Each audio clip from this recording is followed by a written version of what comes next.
Thread the power cord through the hole on the canopy. Thread the power cord through the H-shaped fastener and fasten the cord with the fastener.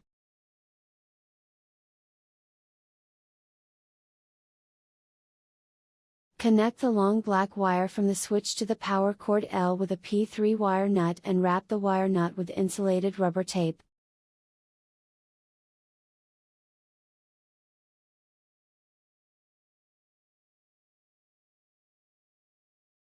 Connect the white wire from the light fixture to the power cord N with a P3 wire nut and wrap the wire nut with insulated rubber tape.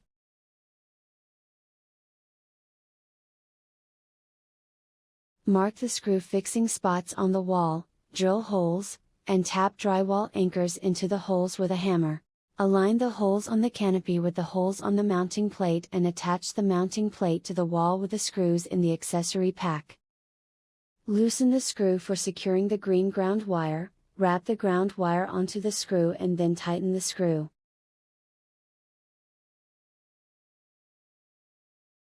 Secure the nuts to mount the canopy to the wall.